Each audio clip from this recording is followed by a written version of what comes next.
All right, let's go through.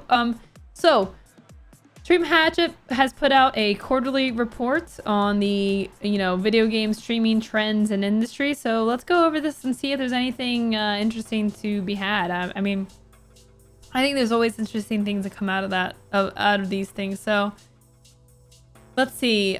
Streaming growth has begun to cool down in Q1 2022. However, it's important to consider the context of where video game streaming viewership was previously.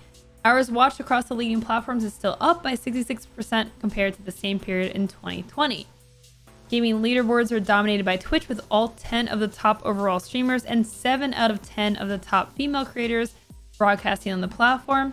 However, competitor platforms such as Facebook Gaming Africa, I think that it is a South Korean platform, and Trovo are quickly gaining market share.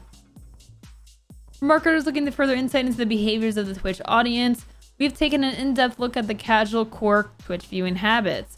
We have found that the core viewers watch an average of 276 minutes a day and therefore are more likely to be receptive to repeated advertising and sponsorship campaigns, like checking out today's sponsor, O.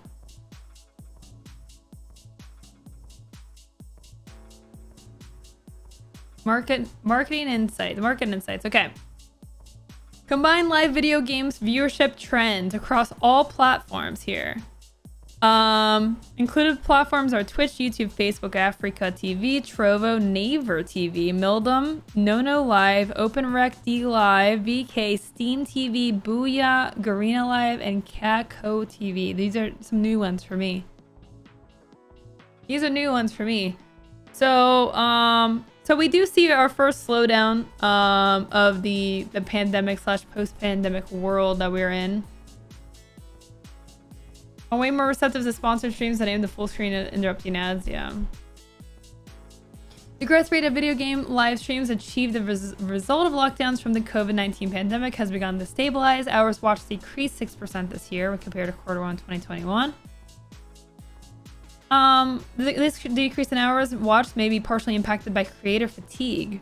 The average amount of channels that broadcasting at any given moment during Q1 decreased by nearly 13% during the same time period, probably because people had to go back to work, live streaming not viable, blah blah blah. In spite of this decrease, video game streaming viewership has sustained a pop culture phenomenon. Q1 2022 total hours watched is up 140% relative to Q1 2019. All right, market share. Let's see. So on the outer ring, it looks like we have Q1 of 2022. The inner ring, we're comparing this to Q1, so a year difference. Twitch continues to hold the lion's share of the streaming market, generating nearly 3/4 of the total hours watched. Africa TV, a South Korean live streaming platform, has increased its share significantly relative to last year. In Q1 2022, hours watched grew 5%, totaling 286 million hours. Platforms with the most significant growth from last year are Trovo, the Tencent live streaming platform, and Naver TV, a South Korean live streaming platform. Trovo grew 188% to 136 million hours watched. Wow. Trovo is growing.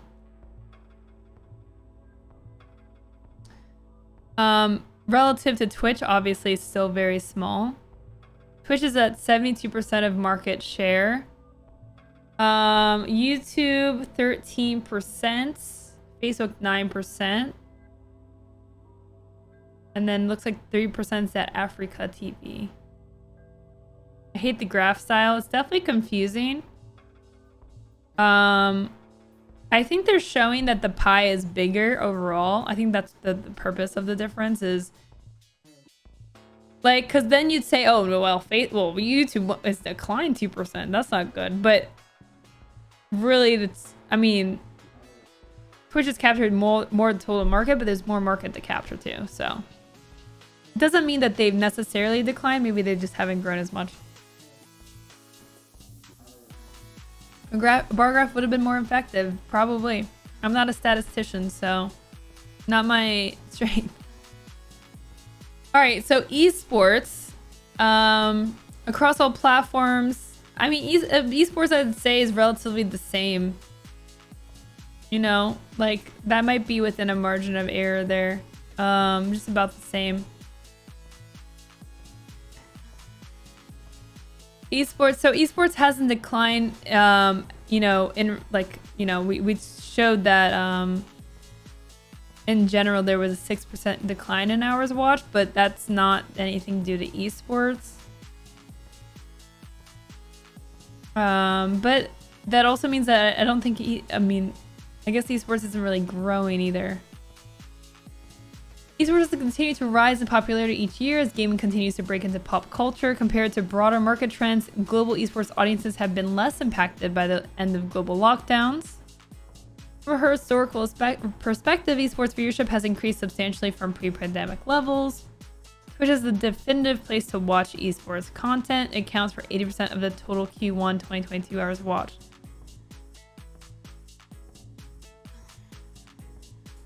So YouTube is still 15%. Notice how Facebook isn't on here. Facebook isn't even listed on here. I know Facebook's big for mobile gaming, but maybe it's not esports gaming. All right, let's see. Top games for Q1. Grand Theft Auto 5 still in first place. GTA RP still strong. Elden Ring and Lost Ark are new games cracking this top 10 lists. They probably won't last very long on here, but I mean these games on the list are like kind of like legends. Like they've been out forever. Fortnite's growing, going up because of their no build mode is my guess. Apex Legends still holding strong. Valorant going well. I wonder if we'll end up seeing Overwatch / Overwatch 2 cracking in here. 80% of the top 10 titles have maintained a foothold on the leaderboard, and the top 2 titles have held their position since Q4 2020. Strong game launches from Elden Ring and Lost Ark have propelled both titles to the top 10. Lost Ark's North American release helped it garner a total of 205 million hours watched this quarter alone. Mobile game streaming has fallen in popularity this quarter. I think that's because mobile game streaming is moving over to Facebook. Like, I would say Garena is probably like number 2, I think, on Facebook would be my guess.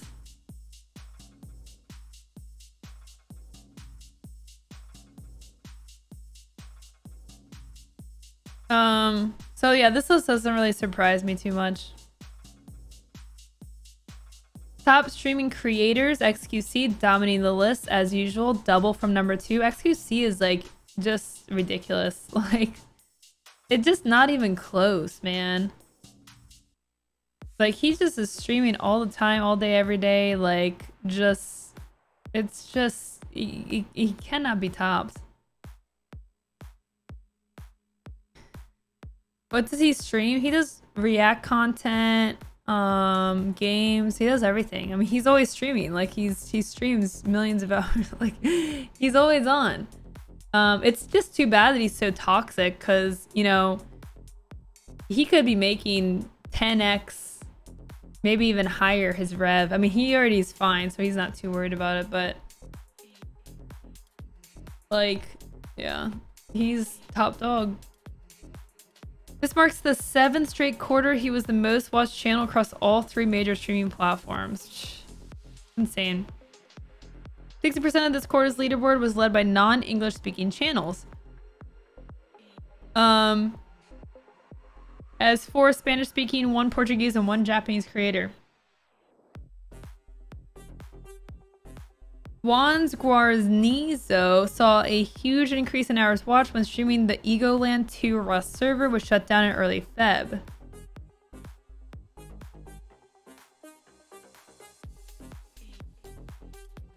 Top streamers reach across all social media. Arnplay, who is 6th in streaming rank, most social reach, never heard of them. Sidekick and Stream Hatchet are subsidiaries of Engine Gaming and Media. Sidekick has provided Steam Hatchet with social reach data to further understand audience trends related to video game media. Streaming reach does not always equate to reach across broader social media. The top 3 creators by social reach fall below 3rd place within a streaming context. Conversely, social media reach does not equate to streaming popularity. Despite being the 3rd watch streamer of Q1 2022, Trainwreck has the 9th largest social reach. Probably because they don't have time to tweet. They're too busy streaming. The top 3 creators by social reach are Spanish speaking. Ah.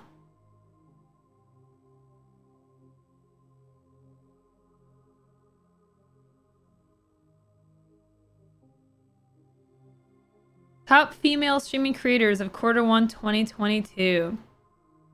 The top female streamer for Q1 2022, Iron Mouse, is a VTuber who experienced a massive growth as a result of a 31-day subathon. During the subathon, she gained over 170,000 Twitch subscribers. That is not followers, that is subscribers, paid subscribers. Making her the most subscribed female streamer and 3rd overall Twitch streamer of all time, Ninja and previously Ludwig. Additionally, many of the other top female streamers are also VTubers. VTubing is huge. And look at this. For the first time, we see creators on a non-Twitch platform in the top 10. We have three streamers on YouTube Gaming. Valkyrie was an acquisition by YouTube Gaming from Twitch. And Valkyrie has done very well on the platform. Where's the CEO of streaming on this list? I know, man. I know. If we can get like 100,000 viewers a stream, we can crack this list with how little I stream, you know? Gaming culture continues to expand to international audiences. Half of the top female streamers were non-English speaking creators.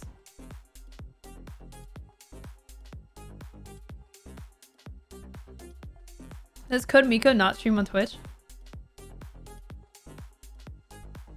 Is Tycoona streaming on YouTube Gaming? I'm too busy being the CEO of streaming to actually stream, okay? Top live streaming VTubers in Q1, so we're going to see a lot of the same names here. VTubing or virtual YouTubers are content creators who utilize virtual avatars using computer graphics and real-time motion capture software to take on anime-inspired avatars. The trend has quickly grown into a leading content category in game streaming. Not only was Iron Mouse the #1 female streamer, she's also the #1 VTuber. Of the top 10, 7 are represented by HoloLive, the leading VTuber talent agency. It's important for marketers to examine a variety of KPIs when sourcing influencers. While Gargura is the most subscribed VTuber, amassing a total of 3.9 million subscribers, she is the 6th most watched VTuber in live streaming. You just announced he's going to YouTube Gaming? Nice. Does streaming engagement translate to VOD viewership? As gaming creators continue to increase in popularity, it's crucial for marketers to understand how to measure audiences across mediums. We've investigated the performance of the top streamers as VOD creators and conversely the performance of the top VOD creators in streaming. In general, the VOD first creators have been more successful at growing audience for their live streams. VOD first creators generate twice as many VOD views per average concurrent. In some cases, certain creators can break the mold. Both XQC and Rubius have been able to generate significant viewer engagement for both live streaming and VOD. Alright, so let me look at this. So,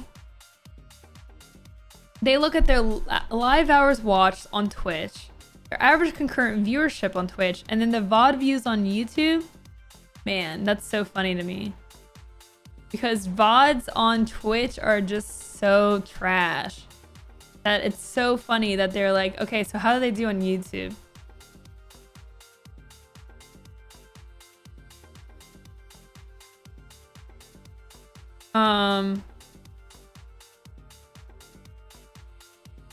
So really it's about how much effort they really put into YouTube if they're looking at VOD views on YouTube. Viewer engagement by fan type, an in-depth analysis of casual and core audience trends in video game streaming.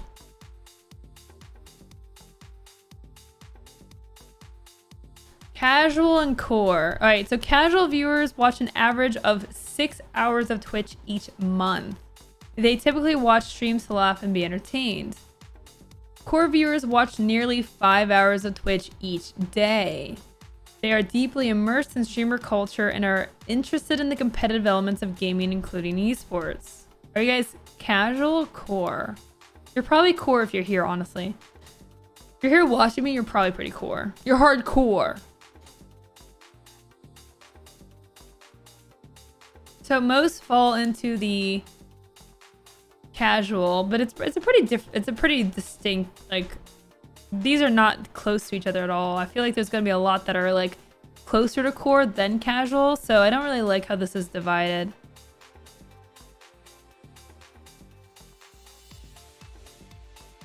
Is there an in-between? Yeah, there's a pretty big gap. Size of audience is not always the most valuable KPI for marketing campaigns. Measuring engagement is often more crucial for marketers to understand whether their messaging is driving attention. As an example, while core viewers make up less than 8% of the total audience, they generate 2/3 of total hours watched on Twitch during Q1 2022. Sorry. 2022. As a result, core viewers are 24 times more likely to watch repeated advertising, sponsorship, and other branded content as they watch a significantly larger amount of Twitch content than casual viewers. Core viewers are more likely to engage with more with content on Twitch, be it watching a particular streamer, game, or even chatting directly to streamers and participants within Twitch chat.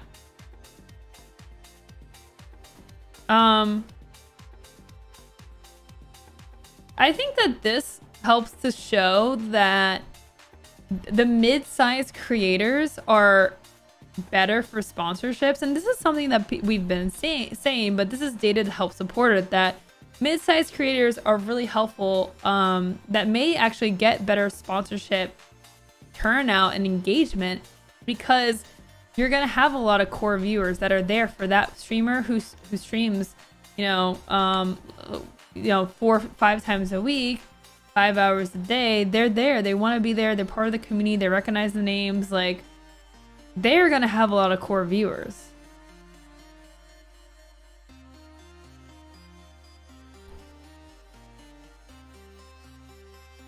I think so, Darkanian. Mobile game streaming is core compared to downloads. For our Q1 2022 report, we are spotlighting nuances within the mobile gaming market. We've compared app downloads obtained from Data AI 2021 State of Mobile Gaming Report to stream Hatchet live streaming viewership. In general, the playership of mobile games remains casual, while viewership skews core. Core games make up 19% of mobile game downloads, however they generate 96% of mobile game streaming hours watched. For marketers looking to build activations with mobile gaming fans, it's crucial to understand that most mobile gaming streaming viewers are core fans who are deeply immersed in streaming culture and competitive esports. Don't care about these graphs. They're inconsequential. Twitch viewer interest profile by viewer type.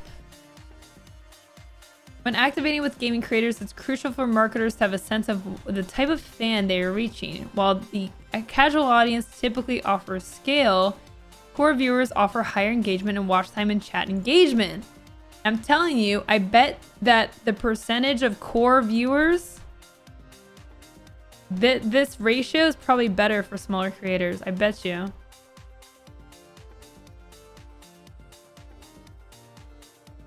Our analysis examined the top 3 channels for casual viewership versus the top 3 channels for core viewers. In general, core viewers watch nearly 3 times as much content of the top streamers versus casual. Streamer Gallus reaches an incredibly dedicated core audience. Viewers watch him nearly twice as long as any channel sampled. Due to the nature of his content and his long history within esports, Gallus generates significant engagement, 11 points higher than the other channels within our sample. So, 24% engagement rate. Yeah.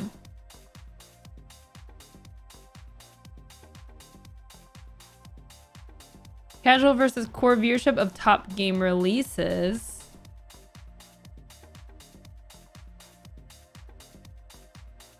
Pokemon Pokemon Legends Arceus has not landed with core viewers. The average viewer of Pokemon watched less than 4 total hours 30 days into its release cycle.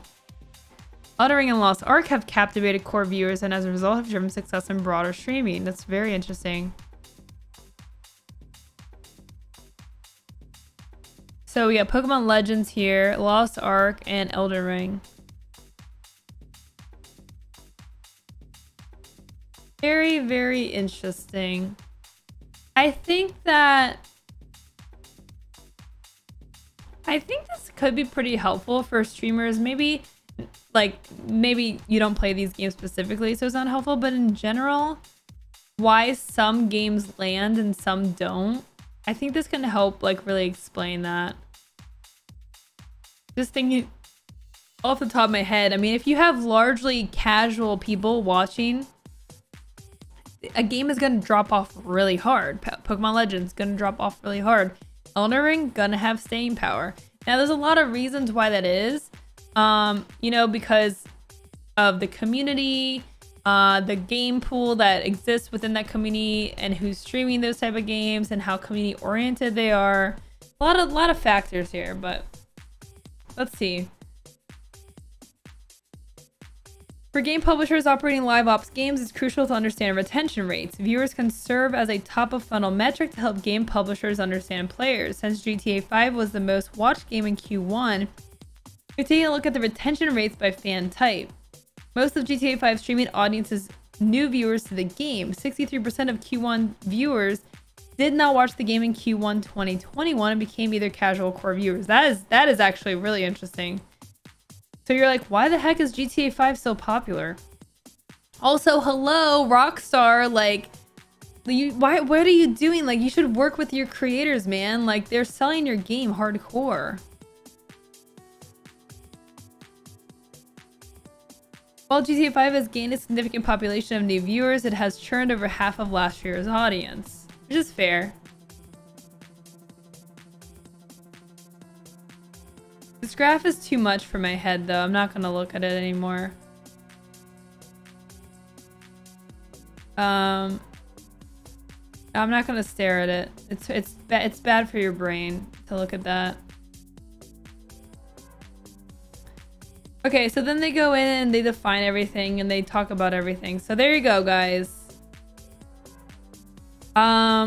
So pretty interesting. I'm gonna look into, because I know that some other I want to look more into the market share and see, like, this is a year-over-year comparison, and I'd like to see more of a breakdown. And I think Streamlabs posts one as well, so I'll have to see if I can find another one of these reports. But it's really interesting to see, kind of like, this is from a marketing perspective. So the point of these reports isn't for like the average viewer to look at and care about. It's really for people who are like deeply invested in the streaming industry, in content creation, in marketing. And if you work for like a game company, or you're like trying to be like, okay, I want to sponsor streamers, what the heck do I do? This can really help give you an understanding of the right platforms, where the right people are, and again, just understanding like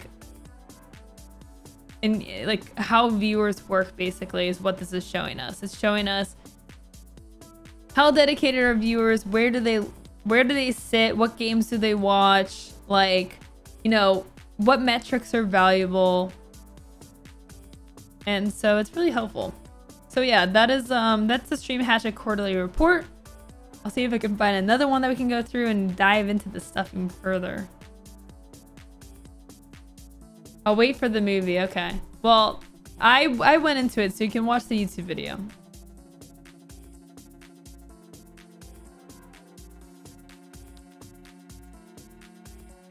A-Greens, I swear to God.